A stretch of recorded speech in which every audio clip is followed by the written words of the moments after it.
샬롬, 일론 머스크 26번째. 그 주 금요일에 그는 디자인 팀에게 말했다. 나는 미래가 미래처럼 보이길 원하오. 너무 미래지향적인 디자인은 팔리지 않을 것이라는 일부 반대 의견이 나왔다. 어쨌든 픽업 트럭을 만들어야 하는 거 아니냐는 얘기였다. 아무도 사지 않더라도 상관없어. 그가 브레인스토밍 세션 말미에게 말했다. 우리는 기존의 지루한 트럭을 만들지 않을 거요. 그건 나중에 언제든지 할 수 있어. 나는 멋진 것을 만들고 싶소. 그러니까 계기지들 마요. 2019년 7월 폴 호츠하우젠과 모리스는 예리한 각과 다이아몬드처럼 깎인 면이 돋보이는 미래지향적인 사이버 디자인의 사물 크기 모형을 제작했다. 어느 금요일 그들은 그 모형을 전시장 한가운데 그들이 전에 고려했던 전통적인 모델 옆에 전시했다. 아직 모형을 보지 못한 머스크를 놀라게 할 목적이었다. 스페이스X 공장과 통하는 문을 열고 들어선 머스크의 반응은 즉각적이었다. 바로 이거예요. 그가 외쳤다. 정말 마음에 들어요. 이렇게 가는 걸로 확정합시다. 그래, 바로 이거야. 그래, 좋아. 끝났어. 그렇게 사이버 트럭이 탄생했다. 스튜디오에 있던 대다수의 사람들이 싫어했습니다. 폴 호츠하우젠이 말한다. 그들은 말도 안 돼 라고들 했죠. 그 일에 참여하고 싶어하지 않을 정도였어요. 너무 이상해 보였거든요. 일부 엔지니어들은 비밀리에 대체 버전을 개발하기 시작했다. 투명스러운 머스크와 달리 늘 부드럽게 처신하는 폴 홀츠하이젠은 엔지니어들의 우려에 주의 깊게 귀를 기울이는 시간을 가졌다. 주변 동료들의 동의를 얻지 못하면 이를 완수하기가 그만큼 어려워지거든요. 그의 말이다. 머스크는 인내심이 부족했다. 일부 디자이너가 시장 테스트라도 거쳐보자고 하자 머스크는 난 포커스 그룹 같은 거 안 해요 라고 답했다. 2019년 8월 트럭의 디자인이 완성되자 머스크는 팀원들에게 3개월 후인 그해 11월에 작동 가능한 시제품을 공개하고 싶다고 말했다. 일반적으로 작동하는 시제품을 만드는 데 걸리는 시간은 9개월이었다. 폰 홀츠하우젠이 그때까지는 실제로 운전할 수 있는 자동차를 만들 수는 없을 것이라고 말하자 머스크는 아니요, 할 수 있을 거요 라고 대꾸했다. 머스크의 비현실적인 일정은 대개 실현되지 않지만 어떤 경우에는 실현되기도 한다. 그 때문에 팀원들의 그 일정을 중심으로 집결해 하루도 쉬는 날 없이 24시간 불가동 체제로 일해야 했습니다. 폰 홀츠하우젠의 말이다. 2019년 11월 21일 그들은 사이버트럭 시제품을 디자인 스튜디오 무대에 올린 가운데 언론과 초대 손님들을 상대로 프레젠테이션을 진행했다. 그들 헉하고 숨이 먹는 소리를 냈다. 그 자리에 모인 많은 사람들이 그것이 실제로 공개 예정이던 그 차량에 맞는지 믿지 못하는 분위기였습니다. CNN은 이렇게 보도했다. 사이버 트럭은 바퀴가 달린 커다란 금속 사다리꼴처럼 보였는데 트럭이라기보다는 예술 작품에 가까웠습니다. 폰 홀츠하우젠이 트럭의 경고성을 보여주려고 할 때 예상치 못한 깜짝 사건이 벌어졌다. 그는 대형 해머를 휘둘러 차체를 쳤지만 아무런 흠집도 나지 않았다. 그런 다음 그는 이른바 장갑 유리 창문 중 하나에 금속공을 던져 그것이 깨지지 않는다는 것을 보여주려고 했다. 놀랍게도 유리창이 갈라졌다. 맙소사, 머스크가 말했다. 너무 세게 던졌나 봅니다. 전반적으로 프레젠테이션은 큰 성공을 거두지 못했다. 다음날 테슬라 주가는 6% 하락했다. 하지만 머스크는 만족했다. 트럭은 아주 오랜 세월, 거의 100년 동안이나 똑같은 모양을 유지해 왔습니다. 그가 청중에게 말했다. 우리가 뭔가 다른 것을 시도하고 싶습니다. 행사를 마치고 그는 시승도 하고 외식도 할 겸 그라임스를 시제품에 태워 노브 레스토랑에 갔다. 발레 파킹 직원들은 그 차에 손댈 생각조차 하지 못한 채 그저 바라보기만 했다. 나오는 길에 파파라치들이 따라붙자 그는 좌회전 금지 표지판이 붙어있는 주차장에 절탑 쪽으로 차를 몰고 가서 좌회전했다. 52장 스타링크 스페이스X 2015에서 2018년 저궤도 통신 위성 2002년 스페이스X 출범시키면서 머스크가 품은 가장 중요한 목표는 인류를 화성에 보내는 것이었다. 매주 엔진 및 로켓 설계에 관한 기술회의가 열리던 가운데 그는 화성 식민지 개척자라는 명칭의 매우 공상적인 회의를 하나 신설했다.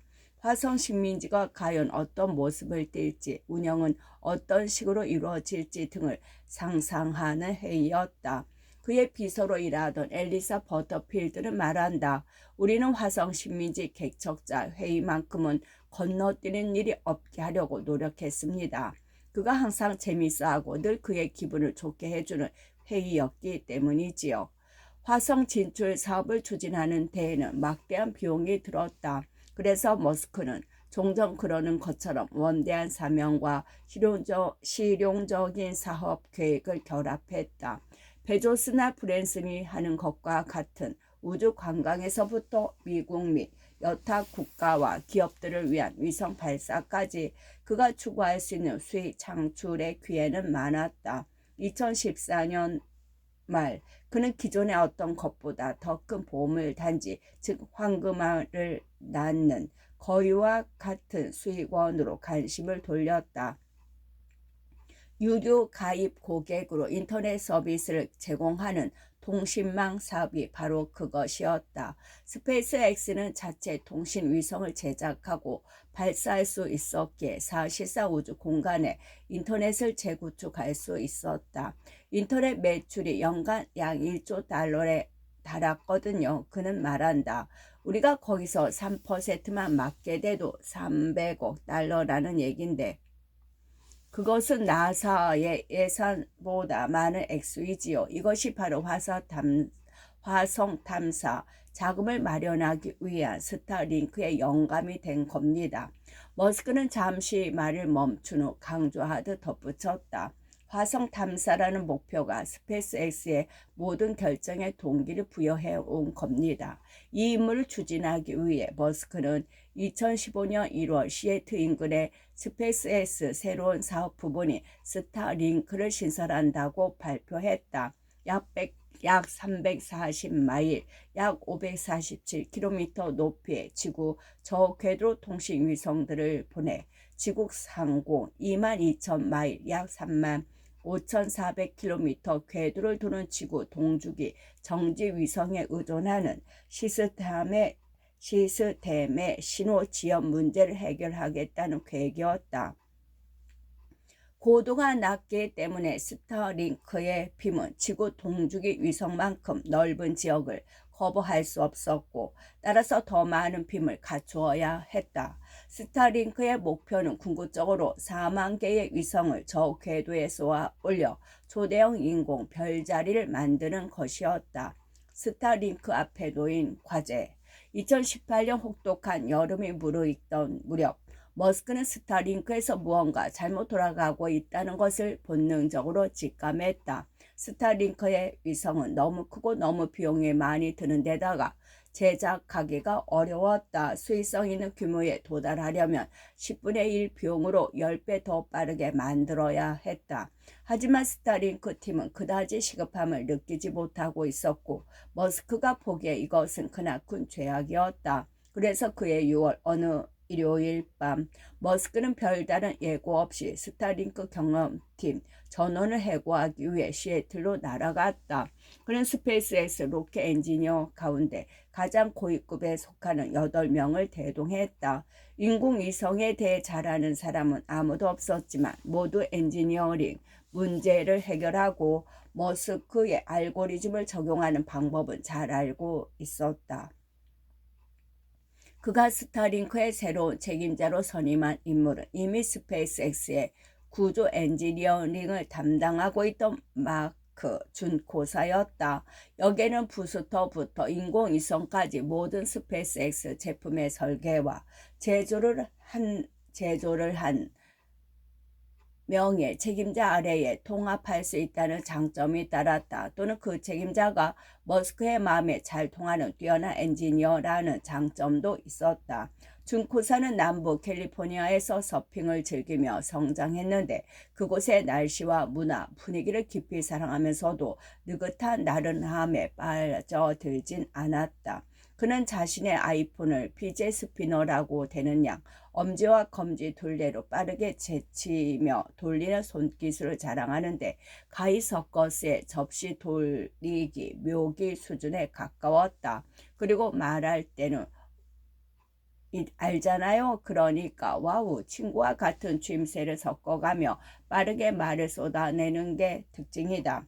코넬 대학교에 들어간 그는 교내 표물리원 레이싱 팀에 합류했는데 거기서 처음에는 서핑 보드를 만들던 기술을 활용해 자체의 제작 및 조립을 돕다가 얼마 지나지 않아 엔지니어링 작업에 깊이 매료되었다.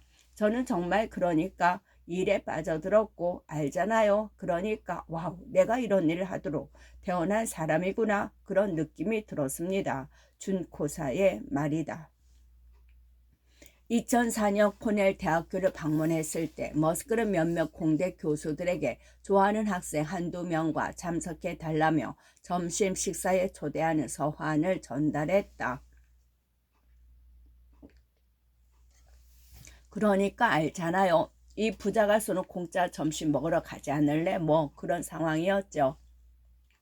준코사가 말한다. 저는 물론입니다. 아주 좋습니다. 그랬지요. 머스크가 스페이스X에서 자신이 하고 있는 일에 대해 설명했을 때 준코사는 이런 생각이 들었다. 헐, 이 사람 아주 미쳤군. 돈을 다 날릴 것 같지만 머리가 엄청나게 좋은데다가 목표의식이 뚜렷하고 의욕이 넘쳐흐르는 게 딱 내가 좋아하는 스타일인데 머스크가 그에게 일자리를 제안했을 때 그는 즉시 수락했다. 준코사는 리스크를 감수하고 규칙을 깨는 태도로 머스크에게 깊은 인상을 주었다. 그는 펠컨 9호의 유상하중을 궤도로 실어가는 드래곤 캡슐의 개발을 감독하던 중 적절한 서류를 제출하지 않았다는 이유로 스페이스X 품질 보증 관리자로부터 수차례 책망을 들었다. 준코사의 팀은 하루 종일 캡슐을 설계하고 밤새도록 직접 제작하고 있었다. 저는 그 관리자에게 작업 지시서나 품질 검사서 같은 문서에 매달릴 시간이 어디 있냐고 그냥 제작하고 마지막에 테스트해 보면 되는 거 아니냐고 따졌습니다. 그는 말한다. 품질 보증 관리자가 당연히 화를 냈고 결국 우리는 일론의 칸막이로 가서 논쟁을 벌였습니다. 머스크는 화를 내며 품질 보증 관리자를 질책하기 시작했다. 꽤나 신랄한 질책이 쏟아졌습니다. 하지만 당시 우리는 자금이 떨어질 위기에 처해 있어서 죽기 살기로 캡슐을 완성하는 데 열중해야 하는 상황이었거든요. 준코사의 말이다. 스타링크의 개선. 준코사는 스타링크에 부임하자마자 기존 설계를 버리고 기본 물리학의 기초의 모든 요구사항에 의문을 제기하는 등 제1원리 수준으로 돌아가 다시 시작했다. 목표는 가능한 한 가장 단순한 통신 위성을 만드는 것이었다. 부수적인 기능들은 나중에 추가하면 되는 것이었다. 준코사는 말한다. 우리는 마라톤 회의를 했고 인류는 사소한 것 하나까지 빼놓지 않고 점검하며 넘어갔습니다. 예를 들어보자. 위성의 안테나는 비행 컴퓨터와 분리된 구조물에 붙어 있었다. 엔지니어들이 그 둘에서 발생하는 열을 격리해 놓기로 결정했기 때문이다. 준코사는 계속 이유를 물었다. 안테나가 과열될 수 있다는 말을 들은 준코사는 테스트 데이터를 보여달라고 요청했다. 준코사는 말한다. 제가 왜죠? 라고 5번 물었을 때쯤 사람들이 젠장 그냥 하나의 통합된 부품으로 만들어야 할 것 같네요 라고 하더군요. 준코사의 설계 프로세스가 끝날 무렵 기존의 난잡한 위성은 단순한 평면 위성으로 환골탈태했다. 이 위성은 기존의 10분의 1 수준으로 저렴해질 수 있는 잠재력이 있었다. 펠컨 9호의 노즈콘의 기존보다 2배 이상의 위성을 탑재할 수 있게 되었으므로 각각의 비행으로 배치할 수 있는 위성의 수도 2배로 늘어난 것이었다. 준코사는 말한다. 저는 그러니까 아주 만족스러웠습니다. 거기 앉아서 제가 얼마나 영리했는지 생각하며 혼자 기특해 했습니다. 하지만 머스크는 여전히 세부상 하나하나를 꼼꼼히 따져보고 있었다. 펠컨 9호의 실력, 궤도에 올라간 위성들이 서로 부딪히지 않고 한 번에 하나씩 방출되도록 각 위성을 고정하는 커렉터가 있었다. 왜 한꺼번에 방출하면 안 될까요? 그가 물었다. 처음에는 준코사와 여타 엔지니어들이 미친 거 아니야? 라는 반응을 보였다. 서로 충돌하면 어떻게 하느냐는 얘기였다. 그들은 충돌을 두려워했다. 하지만 머스크는 우주선의 움직임으로 인해 그것들이 자연스럽게 분리될 것이라고 말했다. 설령 충돌이 일어나더라도 매우 느린 속도로 이루어지는 까닭에 무해할 것이라고 강조했다. 그렇게 그들은 커넥터를 제거하여 약간의 비용과 복잡성과 질량을 줄일 수 있었다. 그런 부품들을 도태시킨 덕에 이 일이 훨씬 더 쉬워졌습니다. 준코사는 말한다. 저는 너무 겁이 나서 제안하지 못한 건데 일로는 시도해 보라고 했습니다. 2019년 5월 간소화한 스타링크 위성의 설계가 끝나고 펠컨 9호의 로켓이 그 위성들을 궤도에 올려놓기 시작했다. 4개월 후 위성들이 작동하기 시작하자 머스크는 그의 텍사스 남부 저택에서 트위터에 글을 올렸다. 스타링크 위성을 통해 우주에 이 트윗을 보냅니다. 이제 머스크는 자신의 소유의 인터넷으로 트윗을 할 수 있게 되었다. 53장 스타쉽 스페이스X 2018에서 2019년 빅F 로켓. 머스크의 목표가 수익성 있는 로켓 회사를 만드는 것이었다면 그는 2018년을 견디고 살아남은 후 전리품을 챙기고 휴식을 취할 수 있었을 것이다. 재사용 가능한 펠컨 9호는 세계에서 가장 효율적이고 안정적인 로켓으로 자리 잡으며 효자 상품 노릇을 톡톡히 하고 있었고 궁극적으로 엄청난 수익을 창출할 자체 통신 위성들도 개발된 상태였다. 그러나 그의 목표는 단순히 우주 기업가가 되는 것이 아니라 인류를 화성에 보내는 것이었다. 그리고 그것은 펠컨 9호나 그보다 성능을 강화한 펠컨 헤비로는 이룰 수 없는 일이었다.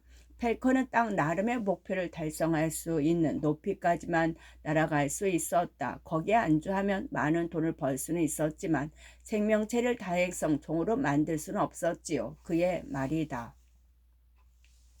그래서 2017년 9월 스페이스X는 지금까지 제작된 어떤 발사체보다 크고 강력한 재사용 가능 로켓을 개발하겠다고 발표했다. 이는 이 대형 로켓의 코드명을 BFR로 정했다. 빅F 로켓이라는 뜻이었다. 1년 후에 그는 다음과 같은 트윗을 올렸다. 스타쉽으로 개명합니다. 스타쉽 시스템은 1단계 부스터와 2단계 우주선으로 구성되며 합쳐서 높이가 390피터, 약 119m로 펠컨 9보다 50% 더 높고 1970년대 나사의 아폴로 프로그램에서 사용되었던 세턴 V 로켓보다 30피트, 약 9m 더 높다. 34개의 부스터 엔진을 장착하는 이 로켓은 펠컨 9보다 4배 많은 100톤 이상의 탑재체를 궤도에 올려놓을 수 있고 언젠가는 100명의 승객을 태우고 화성에도 갈 수 있게 될 것이었다. 네바다와 프리몬트의 공장에서 힘겨운 실험을 벌이는 와중에도 머스크는 매주 시간을 내서 화성에 다녀오는 9개월 동안 스타쉽에게 승객에게 제공할 숙식 및 편의시설의 예상 유형을 살피곤 했다. 스타호퍼의 점프 테스트. 프리토리아에 있던 아버지의 엔지니어링 사무실에서 많은 시간을 보냈던 어린 시절부터 머스크는 기계나 설비를 만드는 데 사용되는 재료 및 소재의 특성에 대한 나름대로 타고난 감각을 가지고 있었다. 테슬라와 스페이스X 회의에서 그는 배터리 양극과 음극의 노드나 엔진 밸브, 차량 프레임, 로켓 구조, 픽업 트럭의 자체 등의 소재를 놓고 다양한 선택지에 초점을 맞추곤 했다. 그는 리튬, 절, 코발트, 인코넬 및 여타 니켈, 크롬 합금, 플라스틱 복합재, 등급별 알루미늄 강철 합금 등에 대해 상세히 이야기할 수 있었고 실제로 자주 그렇게 했다. 2018년 그는 매우 일반적인 합금의 스테인리스 강의 트럭은 물론이고 로켓에도 매우 효과적으로 쓰일 수 있으리라는 사실을 깨닫고 그 합금에 완전히 반해버렸다. 팀원들에게 스테인리스 강이란 어디 가서 방이라도 잡아야겠어 라고 농담할 정도였다. 스타쉽의 제작 과정에서 머스크와 함께 움직인 인물은 빌 라인리라는 쾌활하고 겸손한 엔지니어였다. 그는 대학 시절 전설적인 코넬 자동차 레이싱팀의 일원으로 중코사의 활동을 지도한 바 있었고 나중에 중코사의 권유로 스페이스 X에 합류한 것이었다. 라일리와 머스크는 군사 역사, 특히 제2차 세계대전의 공준정과 재력과학에 대한 뜨거운 관심을 공유하며 서로 유대감을 형성했다. 2018년 말 어느 날 그들은 당시 스페이스X 공장 및 본사에서 남쪽으로 약 15마일 떨어진 로스앤젤레스 항구 근처의 스타쉽 제조 시설을 방문하고 있었다. 라일리는 그곳에서 사용 중인 탄소 섬유 소재에 문제가 있다고 설명했다. 시트에 주름이 생기고 있었고 공정 또한 느리고 비용이 많이 들었다. 계속 탄소 섬유로 가면 앞날이 캄캄해지겠군. 머스크가 말했다. 죽음으로 이어질 게 뻔해. 화성에 가는 것은 어림도 없을 일이 될 테고 원가 가산 방식의 도급업자들은 이런 식으로 생각하지 않는다. 머스크는 1960년대 초 미국인 4명을 최초로 궤도에 올려놓은 초기 아틀라스 로켓이 스테인리스 강으로 만들어졌다는 사실을 알고 있었다. 그리고 사이버 트럭의 자체에 그 소재를 사용하기로 결정한 상태였다. 실사를 둘러본 후 그는 조용히 항구로 들어오는 배들을 바라보며 말했다. 여보게들, 아무래도 항로를 바꿔야 할 것 같네. 이 공정으로는 로켓을 충분히 빨리 만들 수 없을 것이요. 스테인리스 강으로 가면 어떻겠소? 처음에는 약간의 불신과 더불어 저항이 일었다. 며칠 후 그가 스페이스X 회의실에서 경영팀과 만났을 때 그들은 스테인리스 강 로켓이 탄수 섬유나 펠컨 9에 사용돼 알루미늄 리튬 합금으로 만든 로켓보다 더 무거울 것이라고 주장했다. 머스크의 본능은 그렇지 않다고 말했다. 그런 팀원들에게 수치를 돌려보세요 라고 말했다. 숫자로 계산을 해보라고요. 그렇게 한 결과 실제로 스테인리스 강이 스타쉽에 직면하게 될 조건 하에서는 상대적으로 더 가벼울 수 있다는 결론이 나왔다. 매우 낮은 온도에서 스테인리스 강의 강도가 50% 정도 증가하는데 이는 곧 과냉각된 액체 산소와 질소 연료를 담는 경우 더 강해질 수 있다는 것을 의미했다. 또한 스테인리스 강의 높은 녹는점 덕분에 스타쉽의 우주 방향 전면부에 열차폐가 필요하지 않아 로켓의 전체 무게를 줄일 수 있었다. 마지막 장점은 스테인리스 강 조각은 용접으로 붙이기가 용이하다는 사실이었다. 펠컨 9호의 알루미늄 리튬 합금은 오염되지 않은 깨끗한 환경에 수행돼야 하는 교반 용접이라는 공정을 필요로 했다. 하지만 스테인리스 강은 대형 텐트 안에서 또는 야외에서도 용접할 수 있어 텍사스나 플로리다의 발사 현장 근처에서 쉽게 작업할 수 있었다. 스테인리스 강을 사용하면 용접하는 동안 그 옆에서 시가를 필 수도 있지요. 머스크의 말이다. 스테인리스 강으로 전환한 덕분에 스페이스X는 이제 탄소 섬유 제조의 전문 지식을 갖춘 업체의 동체 제작을 의뢰할 필요도 없어졌다. 마침 텍사스 주 맥글리거의 엔진 테스트 현장 사무소에서 스테인리스 강 재질의 배수탑을 세우는 회사와 거래하고 있었다. 머스크는 나일리에게 그들과 접촉해 도움을 요청하라고 지시했다. 한 가지 핵심 사항은 스타쉽의 외피 두께를 어느 정도로 잡아야 하느냐는 문제였다. 머스크는 그 회사의 경영진이 아닌 실제 현장에서 용접을 하는 작업자 몇 명과 이야기를 나누며 어느 정도 두께로 정해야 안전하다고 생각하는지 물었다. 일련의 규칙 중 하나는 가능한 한 정보 출처에 가까이 다가서라는 것입니다. 나일리의 말이다. 현장 작업자들은 탱크벽을 아무리 얇게 해도 4.8mm 수준을 유지해야 한다고 생각했다. 4mm로 가면 어떨까요? 머스크가 물었다. 그렇게 가는 것은 꽤 겁나는데요. 작업자 중 한 명이 답했다. 좋아요. 4mm로 해봅시다. 한번 해봅시다. 머스크가 말했다. 성공했다. 단 두세 달 만에 프로토타입이 완성되었고 그들은 그것에 스타호퍼라는 이름을 붙이고 적어도 점프 테스트에 들어갈 준비를 갖추었다. 그들은 스타호퍼의 접이식 다리 3개를 장착했다. 비행 후 안전하게 착륙시켜 재사용할 수 있는지 확인하기 위해서였다. 2019년 7월 스타호퍼는 80피터, 약 24m 높이까지 오르내리는 몇 차례의 테스트 점프에 성공했다. 스타쉽의 콘셉트에 매우 만족한 머스크는 어느 날 오후 스페이스X 회의실에서 경영팀과 회의하던 도중 충동적으로 배를 불태우는 전략을 실행하기로 결정했다. 펠컨 헤비에 관련된 모든 계획을 취소하라. 그가 명령했다. 회의실에 있던 임원들은 퀸 쇼웰에게 심각한 사태를 알리는 문자를 보냈다. 그녀는 즉시 칸막이에서 회의실로 달려와 의자에 몸을 던지자마자 머스크에게 그렇게 해서는 안 된다고 말했다. 부스터 코어 3개를 갖춘 펠컨 헤비는 대형 첩보 위성을 발사하는 군가의 계획을 이행하는 데 핵심적인 역할을 수행하고 있었다. 쇼웰은 그렇게 머스크에게 도전할 수 있는 지위와 명망을 가지고 있었다.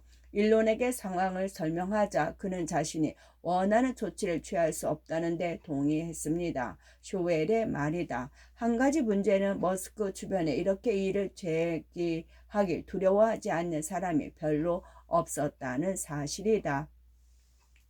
스타베이스 텍사스 최남단에 위치한 보카치카는 낙원의 볼품없는 축소판이라 할 수 있다. 해안 바로 위쪽의 휴양지 파드레 아일랜드만큼 생기 넘치지는 않지만 모래 둔덕으로 이어지는 해변이 있고 주변은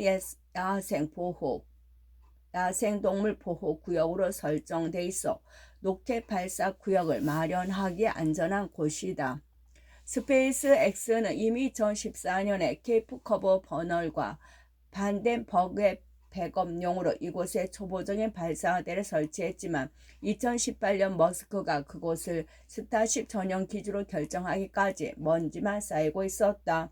스타쉽은 너무 커서 로스앤젤레스에서 제작해 보카치카로 운반하는 것이 이치에 맞지 않았다. 그래서 머스크는 발사대에서 약 3km 떨어진 햇빛이 내리쬐는 관목지와 모기가 들끓는 습지가 섞여있는 지대에 로켓 제조 구역을 건설하기로 결정했다.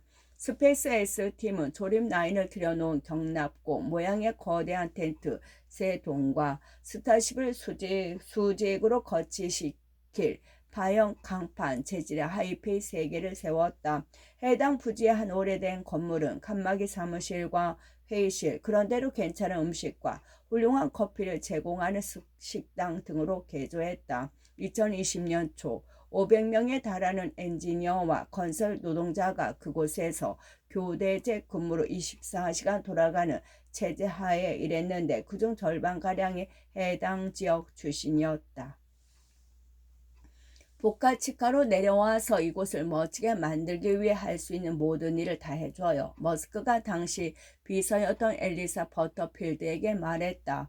인류의 우주 진출의 미래가 당신이 어떻게 하느냐에 달려 있다고. 가장 가까운 모텔이 내륙으로 40km 가까이 떨어진 브라운스빌에 있었기에 버터필드는 에이스 트림 트레일러로 거처를 마련하고 홈디포, 세계 최대의 설비 체인 업체에서 구입한 야자수와 티키바 화덕을 갖춘 데크 등으로 안팎을 꾸몄다. 젊고 열성적인 시설 책임자 샘 피텔은 드론과 농약, 살포 비행기를 임차해 모기 방제를 시도했다. 벌레한테 먼저 잡아 먹히면 화성이고 어디고 갈 수가 없지. 머스크가 말했다. 머스크는 공장 텐트 내부 시설의 배치와 운영 방식에 집중하며 실무자들과 조립 라인의 구성 방안을 놓고 브레인스토밍을 했다. 2019년 말 어느 날 공장을 찾은 그는 너무 느리게 돌아가는 모습에 실망했다. 직원들이 아직 스타쉽에 완벽하게 맞는 돔 하나도 만들어 놓지 못했다. 텐트 중 하나 앞에 서서 그는 도전 과제 하나를 제시했다. 다음날 해 뜨기 전까지 돔을 하나 만들라는 것이었다. 정확한 크기를 측정할 수 있는 장비가 없어서 불가능하다는 답변이 돌아왔다. 죽는 한이 있더라도 새벽까지 돔을 만들어야 합니다. 그가 고집했다. 그는 높게 동체 끝부분을 잘라내어 그것을 피팅 도구를 사용하라고 지시했다. 그들은 그렇게 했고 그는 4명의 엔지니어 및 용접공으로 구성된 팀과 함께 밤을 새며 돔 제작이 완료될 때까지 지켜봤다. 사실 새벽까지 완성하지는 못했습니다. 팀원 중 한 명이 진보가 인정한다. 오전 9시가 되어서야 끝났습니다. 스페이스X 시설에서 약 1.5km 떨어진 곳에 1960년대에 조성된 규격형 주택 단지가 있었는데 일부는 조립식 주택인 가운데 도합 31채의 낡은 집들이 2개의 인적 드문 거리에 늘어서 있었다. 스페이스X는 시세의 최대 3배까지 제시하면서 그 대부분을 매입할 수 있었다. 일부 소유주는 고집이 기초한 나름의 이유로 또한 우주선 발사대 옆에 사는 것에 대한 흥미로움을 이유로 매각을 거부했다. 머스크는 침대 2개짜리 집 한 채를 자신의 거처로 택했다. 거실과 식사 공간, 주방이 하나로 합쳐진 그 집의 개방형 안방은 흰색 벽에 옅은 때가 묻은 나무 마루가 깔려있다. 그는 거기서 작은 나무 테이블을 책상으로 사용한다. 이 테이블 아래에는 스타링크 접시에 연결된 와이파이 박스가 놓여있다. 주방 카운터는 하얀색 포마이카로 되어 있고 눈에 띄는 것은 무카페인 다이어트 콜라가 가득 들어있는 업소용 냉장고뿐이다. 어메이징 스토리 잡지, 표지, 포스터 등에 붙어있는 실내 장식은 초기 기숙사 방을 연상시킨다. 커피 테이블 위에는 위스턴 처치의 제2차 세계대전 3권과 풍자 기사 사이트 디 어니언의 우리의 멍청한 세계 아이작 아시모프의 파운데이션 시리즈 그리고 2015년 5월 세터데이 나이트 라이브 출연 기념으로 박은 사진 앨범이 놓여있다. 작은 방에는 러닝머신이 놓여있지만 잘 사용하지 않는다고 한다. 뒷마당에서는 무성한 잔디와 야자수 몇 그루가 눈에 띈다. 야자수인데도 8월의 더위에 시들어버린 모습이 인상적이다. 주택 후면의 하얀 벽은 그라임스가 그린 구불구불한 그래네티 아트로 덮여있는데 빨간색 하트와 구름, 이목고티 같은 파란색 거품 등이 보인다. 태양광 타일 지붕은 2개의 커다란 테슬라 파워웰에 연결되어 있다. 뒷마당에 있는 헛간은 그라임스가 스튜디오로 사용하는데 경우에 따라 매일 침실이 되기도 한다.